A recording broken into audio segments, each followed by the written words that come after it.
Welcome, challengers. I'm making this video to go over the things that I have learned from the movie Hungry for Change.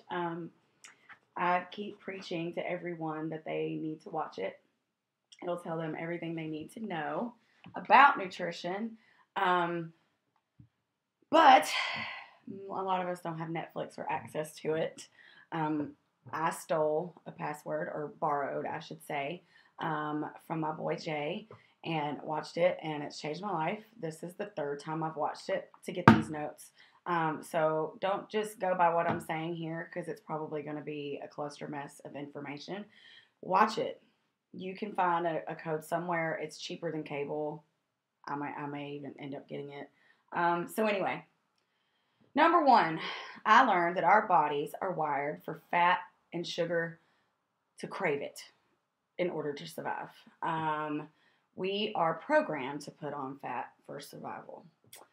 This is why if we do not eat like we should, because we're dieting, our body will store fat because it thinks hibernation, which is kind of what I'm going through right now. I do that every winter. Anyway, that's another video. Man-made foods trick your body into thinking you're getting specific nutrients when you're not. And since you're not getting these specific nutrients when you eat like a lean cuisine or something like that, you are starving nutritionally and also on a cellular level.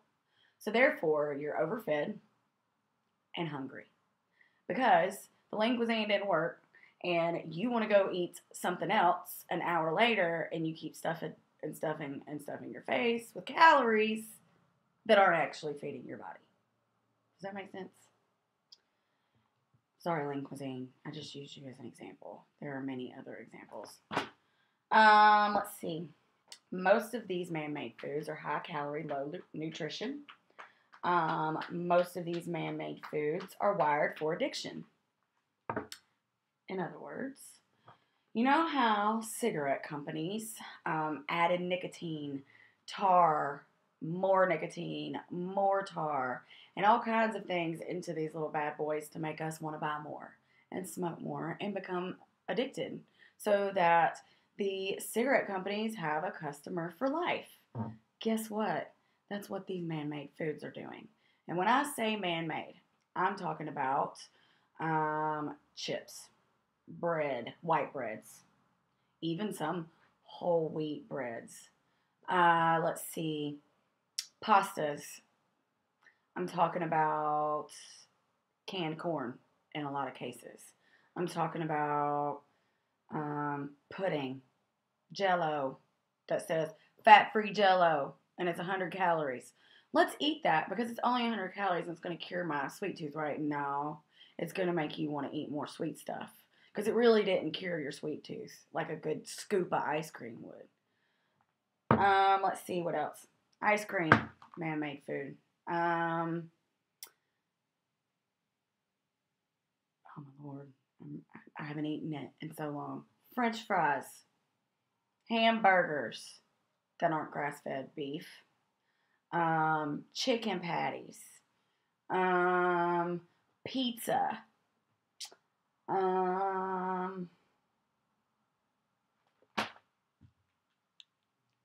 Diet Coke. Notice 3/4 of it is gone. That's because I've had none for about 2 months, so I decided to have one. Let's move on.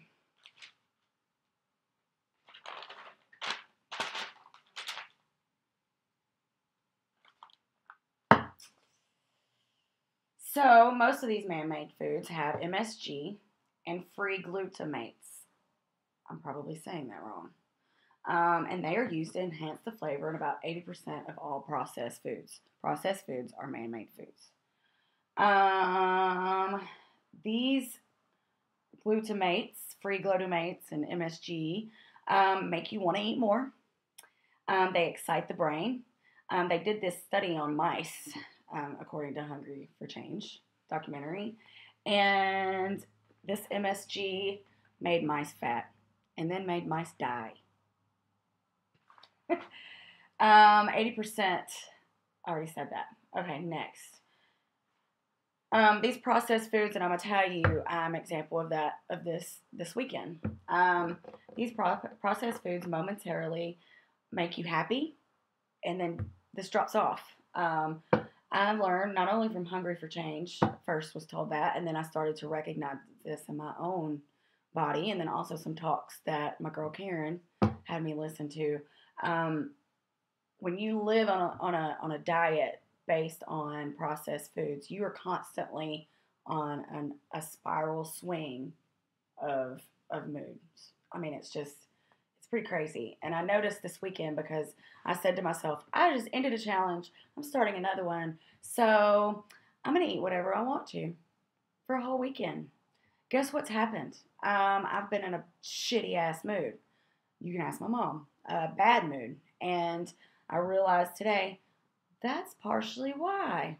Is because I've been eating crap. When they say that you feel like crap because you're eating crap, it's true. When they say you are what you eat, pretty freaking true. So yeah, I'm gonna be back off processed foods again. And did I enjoy eating it? A little bit.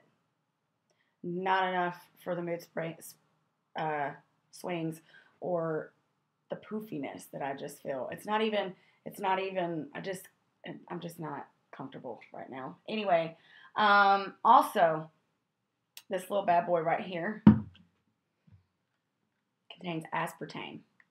It also contains caffeine, which I'm a vampire. I'm gonna drink. Caffeine's gonna happen in my life until that's over. I know that, but the aspartame kills brain cells. It causes brain swelling. This is in this that I'm drinking right now. Why? Why did I do that? Other thing about these processed foods is it fills you up, right? You're so full, and when you first are getting off eating processed foods and are trying to learn about clean eating, you feel hungry. But that's because you're used to your actual abdomen being full of shit all the time because your body isn't using what you're putting in it. Does that make sense?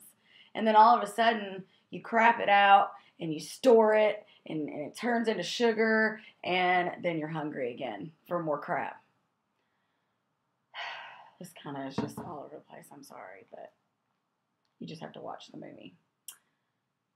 We already talked about that. Another thing about these processed foods. Again, I keep using this as an example because it's actually the only processed product that we have in our apartment right now, which is pretty cool. But marketing, same as cigarettes.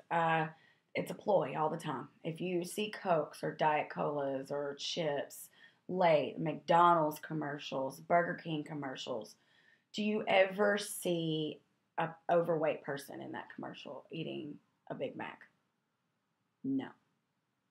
Do you ever see someone that is struggling with weight gain or weight loss or depression or freaking autoimmune diseases that eating these processed foods can cause? Do you ever see them in the commercials? Mm-mm. You see happy, pretty, fit people. And there are happy, pretty, fit people that live on McDonald's, but it's pretty rare. And usually they are not living on fast food or processed foods. Another thing I learned from Hungry for Change is deceptive food labels. And again, I don't have any in the house to actually show you, but Hungry for Change used a General Mills cereal called Total Blueberry Pomegranate as an example, and it said in big words that it was, blueberry pomegranate, blah blah blah blah blah blah blah blah. Guess what? It had none. It's all sugar, and propylene glycol to make it the blueberry flavor. Propylene glycol is also in blueberry muffins that you buy in the store. I remember back in the day when I was a kid, or not actually a kid, a teenager, and I decided I needed to be on a diet. Blueberry muffins in my head was healthy for some reason. I don't know. So I would get a blueberry muffin and some milk because I thought that was healthy. Not really sure why. Anyway, propylene glycol, in case you don't know what that is, it winterizes your RV. Yeah, they use this for colonoscopies to clean out your colon before having a colonoscopy. And if I'm not mistaken, we use that for stuff in the vet tech world for like staining slides. I could be confused on that, but I know we have it for something that's not meant for nutrition or eating. Let's see. Another thing I've learned is that in the nutritional world and in the fight against obesity, fat became the enemy for some reason. And when it did, and people started making fat-free foods, they were replaced by carbs, and not necessarily good carbs. Usually not good carbs. It was usually replaced with sugar. You can take, again, this is something I got from the documentary. You can take a 2-pound bag of, do you see this dog? Of refined sugar and put the label fat-free on it because there's no fat in sugar. But you don't need white sugar. Your body doesn't. And when you ingest it, it gets stored and raises your glycemic index and causes you to be fat. So to make these foods that they remove the fat from taste good, they put sugar in them, which is ridiculous. Usually a low-fat diet contributes to you being hungry because the fat, if it's a good fat, like avocados or, that's in chicken breasts, that's naturally there, not the fat that you want to cut off. Those kind of...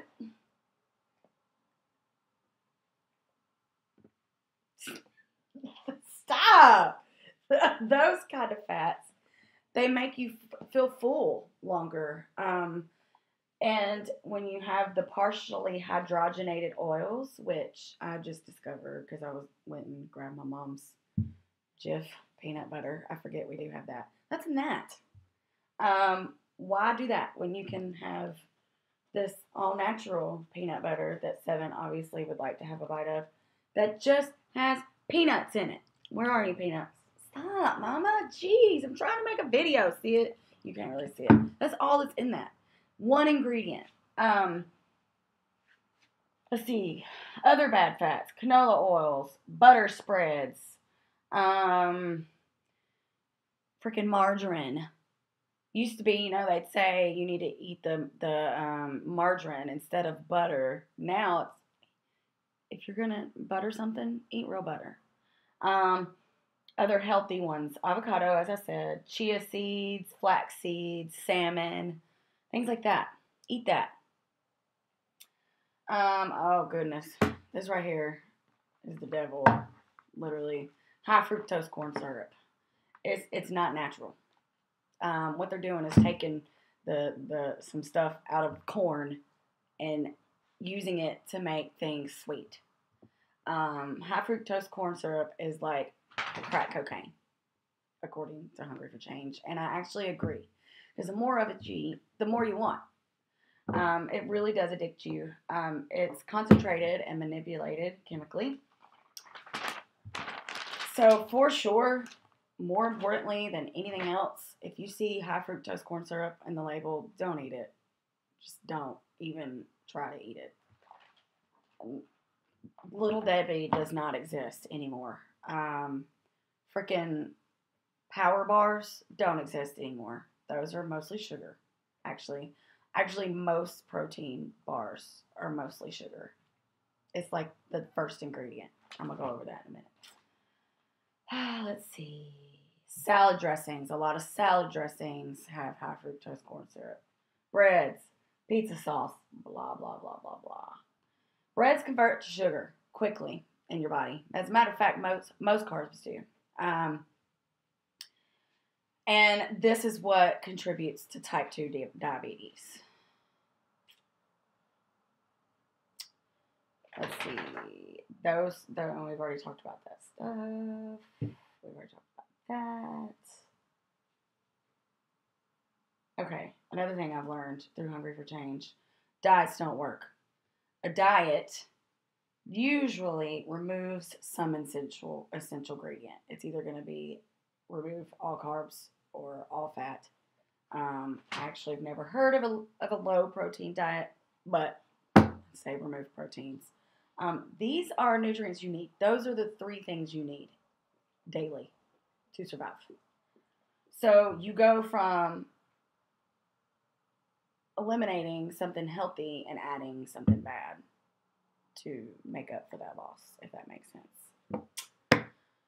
Um, what you need to do is take your mind from I want that, but I can't have it, and change it into I can have it, but I don't want it.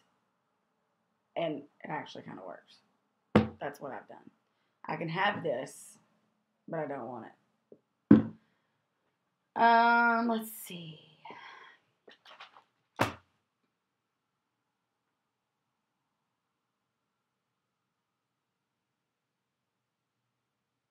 Blah, blah, blah, blah, blah, blah, blah. There's all this stuff to go over, and you just need to freaking watch it. But this one, so pretty much what I learned from Hungry for Change also is that when you go to the grocery store, what you need to do is start over here in the veggie section. And this is literally what me and my mom do. And you need to grab green stuff, orange stuff, yellow stuff, maybe some fungus, some brown stuff, potatoes. They're fine. Eat a potato. Just don't glop margarine and sour cream and cheese on it. Grab stuff that was actually grown in nature. And if you want to get even better, get organic. There are some things that I have learned actually not from Hungry for Change. This is from Karen. Bananas, organic bananas, who cares? Because it's wrapped in the yellow stuff. But the more back to nature that you can get without those pesticides, which are toxins in the body, which contribute to inflammation, the better you're going to feel, the better you're going to look. The better you feel inside, the better you look outside. Another thing that I've really learned from Hungry for Change and from nutrition is that you need to not focus on all this stuff, right? That you're like, oh my God, this is disgusting. I hate the way I look. Oh my God, I've got wrinkles. So what? You need to focus on how you feel, and you need to focus on actually getting healthy and eating for what it is, which is fuel. It's not a boredom cure. It's not something you do when you're stressed. And it actually, if you are stressed, don't eat. How about that? Wait until you've dealt with the stress somehow else. Take a walk. Beat up a kickboxing bag. Exercise. Sing. Scream out loud. Anything besides stuffing your face. I am prime example of emotional eating, and I have this close to nipping it in the bud. This close. Let's see, what else? Oh, okay, so you're circling, right? You're staying on the outskirts. You're in the vegetable area. Got your veggies, got your fruits. You'll learn what you can eat before it goes bad. It's just a process of elimination. Keep on going. You're going to go by the deli. You can have some deli meat, some sandwich meat from the deli. Just don't go get it over there where it's full of sodium and phosphates and all kinds of science words. You don't even know what the hell they mean. Just get them from the deli.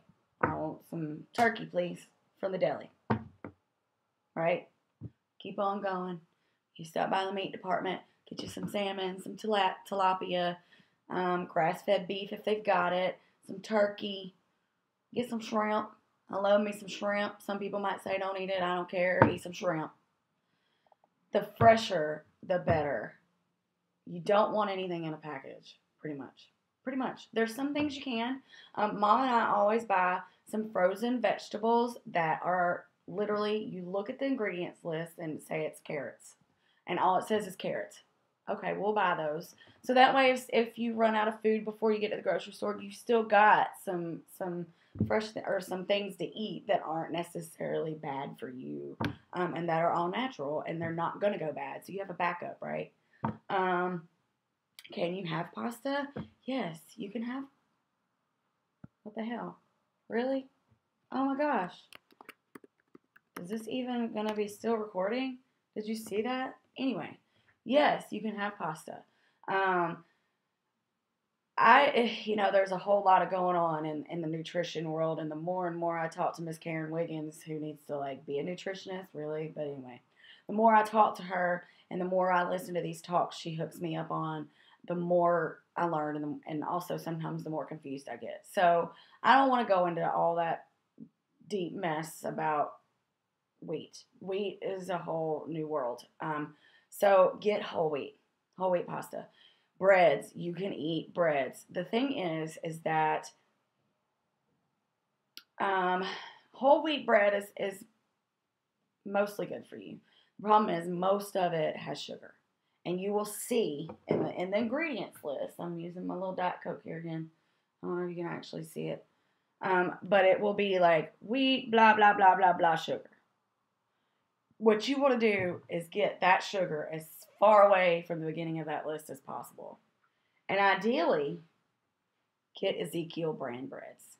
There are wraps, there are muffins, there are pita breads, there is just bread. The actually everything except the bread I prefer over any other type of bread, white breads or whole wheat, even for taste. The actual bread, you have to toast it, and it's kind of it takes a little bit getting used to. But the wraps and all that stuff is the bomb diggity, and I would eat it over anything, regardless of health, to be honest.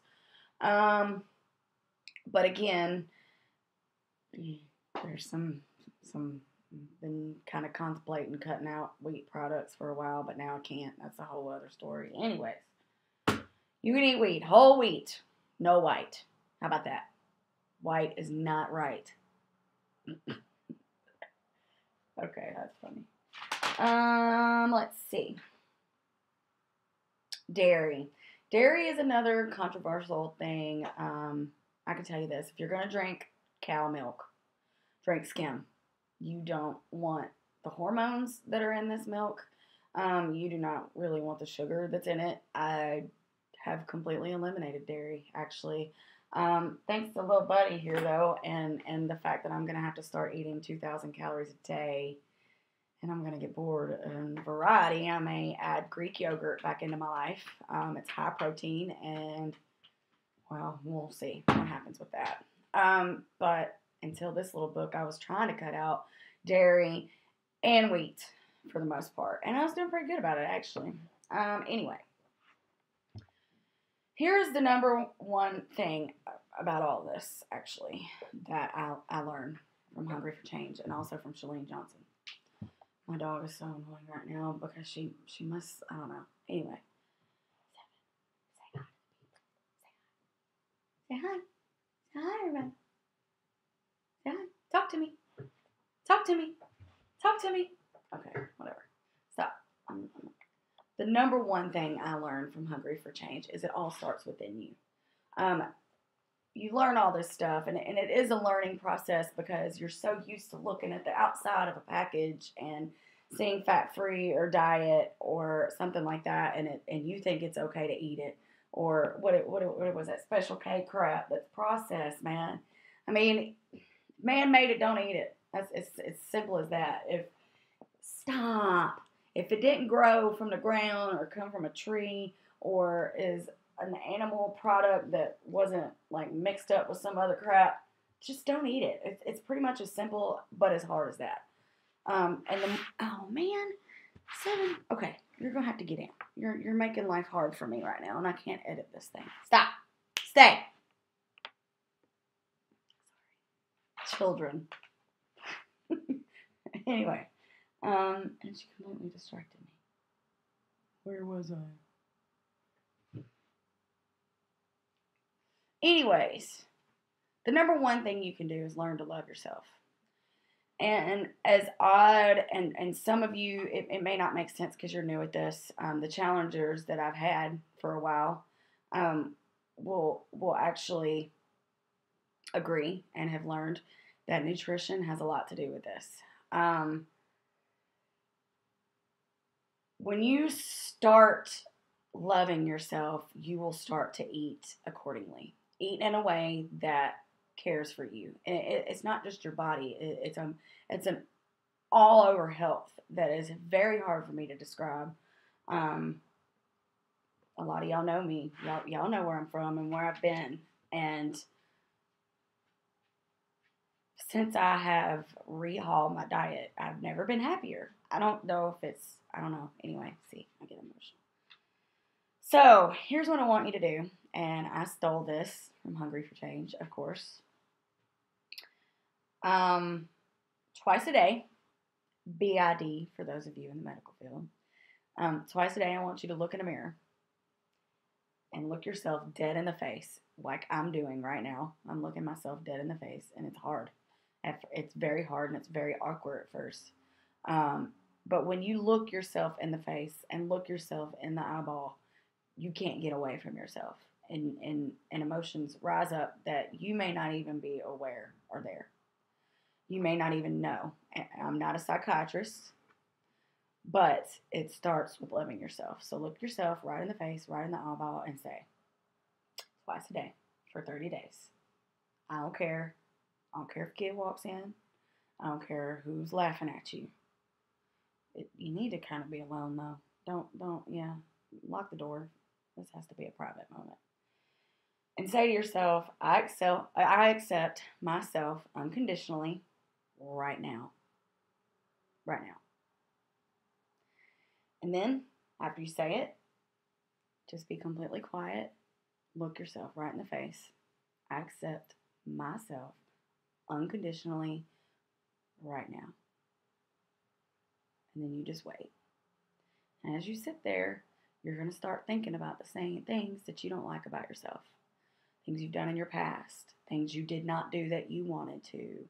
You're going to start saying to yourself, I'm fat.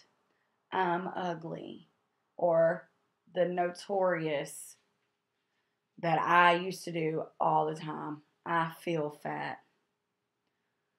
I'm a bad person. All this stuff starts coming up. And what you need to do is silence it. You just shut it up. Or if that doesn't work, because I got this little person up in here that's like always running its mouth. And though for those of you that know me, I usually just say that stuff out loud. Anyway, I turn it around. Like if I say to myself, which I caught myself saying it today, because I've been eating like shit for 2 days. I said to myself, I feel fat. You can't feel fat. Fat's not an emotion. You can't. So take it away. I can't feel fat. I can feel tired. I can feel bad because I put horrible food in my mouth, and therefore I physically feel bad and mentally feel bad. It's not just that I feel guilty. Actually, you can eat foods like that and enjoy them and not be guilty if you eat them in moderation. Enjoy yourself a little cheat meal. But when you go all out, you physically feel like shit, dude. So yeah, that's what you're gonna do. You're gonna do that for 30 days. Around month 12, you'll start to notice that the negative self-talk goes away. And then I want you throughout the day, when you make a mistake at work, or you got in a fight with your boyfriend or girlfriend, or you yelled at your kid, or your mama, in my case, or your dog, and you're beating yourself up over it, stop it. Stop the negative self-talk. And if you have someone in your life that's a constant negative self-talker, or actually talking to you that way, kick them out of your life. Learn to love yourself. And when you learn to love yourself, the rest of this stuff will start to fall into place. This was a clusterfuck of a video. I didn't even cover half of what Hungry for Change will teach you. Pages right here. Pages of notes from it. So I highly suggest that you just watch it. But I hope this helps to some extent. I'm going to make a list and put it in the group of bad processed foods and good foods to try and help this process along, because I know some of you that have been doing this with me, you got this. You just need to really knuckle down and implement it. And some of you just are new, and it's going to take you some time. But don't feel bad. Don't beat yourself up over it. We got this. We got this. Healthy for life, people.